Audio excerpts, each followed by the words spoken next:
Welcome to Story Frame. Today we will see a dystopian movie called The Long Walk.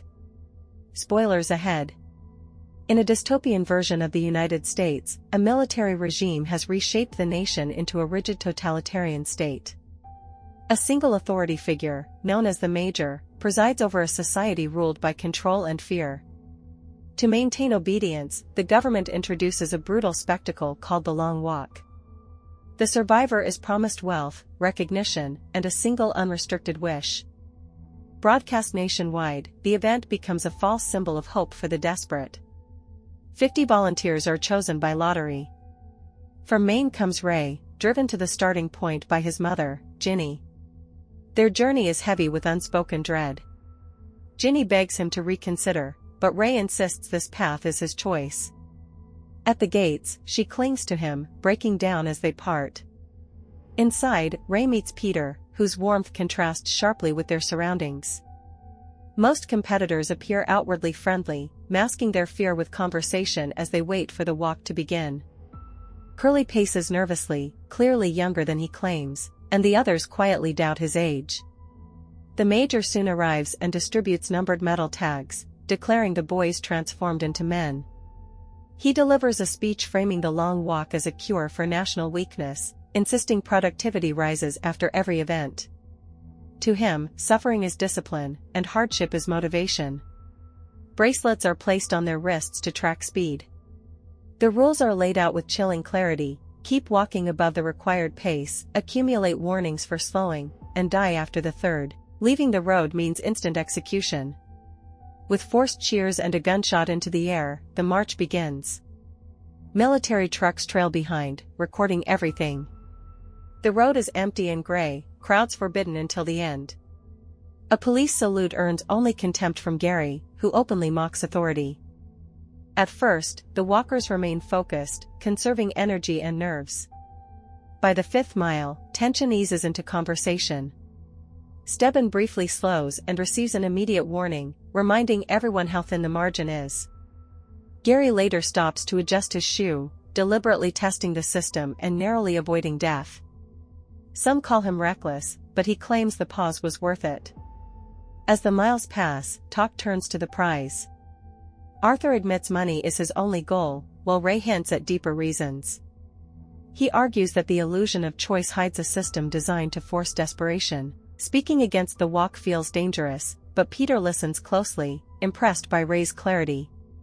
When Peter smokes, the moment feels rebellious, until Richard pushes through, obsessively recording names for a future book, chasing fame that may never come. Pain arrives quickly. Curly's leg seize, and despite encouragement from Ray and Peter, his body gives out. His execution happens without ceremony, exposing how little their lives truly matter. The shock rattles Ray into slowing, earning him his own warning. The Major appears briefly to reframe Curly's death as heroic sacrifice, turning tragedy into propaganda. Small rituals continue as coping mechanisms, from knocking on wood to crude jokes. By mile 17, a young girl cheers for Ray from the roadside, sparking teasing that briefly lifts the mood. That relief vanishes when another boy collapses from illness. Gary mocks him until the soldiers end the boy's life, treating weakness as waste. As exhaustion deepens, cruelty surfaces. Gary provokes Rank until rage costs Rank his balance and his life. The group turns on Gary, openly wishing for his downfall. Humiliation and bodily needs become lethal liabilities, as another boy fails to maintain pace and is killed. When night falls, the Major returns with hollow praise, dressing endurance as honor.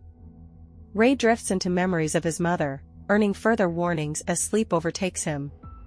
By morning, only a fraction remains. The hill they climb becomes a silent execution ground, claiming several walkers. Peter repeatedly saves Ray, and their bond strengthens through shared survival. By mile 59, the numbers have thinned drastically. Hank deteriorates, snapping at concern. Richard's injured ankle finally betrays him, and his death is witnessed by children, underscoring the normalized brutality.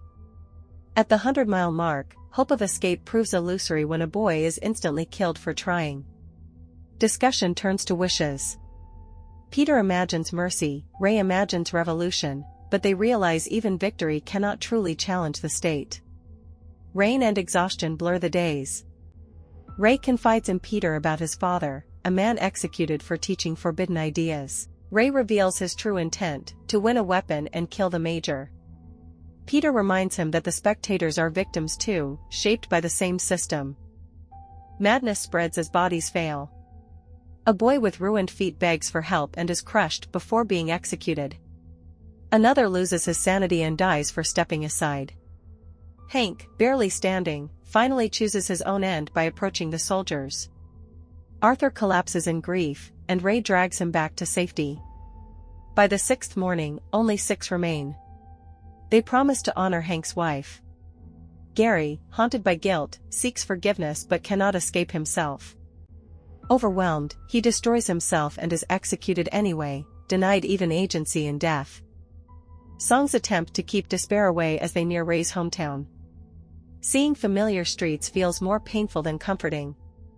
Ray's shoes fail, forcing him barefoot onto bleeding feet. When he runs toward his mother, instinct overwhelms rules, and only Peter's intervention saves him. Ray realizes how deeply the system has shaped him, mirroring the failures he once condemned. Peter shares his own past of loss and abuse, explaining his determination to protect light in a dark world. They agree to stop helping each other, knowing compassion now only prolongs suffering. That resolve shatters repeatedly. Key breaks down violently and is killed. Arthur's condition worsens, and he accepts his fate, asking only to be remembered. One by one, they fall until only Ray, Peter, and Stebbins remain. Stebbins reveals his connection to the Major, exposing the cruelty at the heart of power. He stops walking, discarded without hesitation. Rain falls again as Ray admits death no longer frightens him. The final stretch draws massive crowds. Peter tries to sacrifice himself for Ray, but Ray refuses. When Ray finally stops, Peter turns back too late. Ray dies with love and regret, and the crowd celebrates. Peter is declared the winner. When asked for his wish, he requests a soldier's gun. Given the symbol of authority, he turns it on the Major, choosing justice over reward. After the shot, Peter drops the weapon and walks away, leaving the spectacle broken and silent. Be sure to subscribe to our channel and enable notifications for more videos like this. Thanks for watching.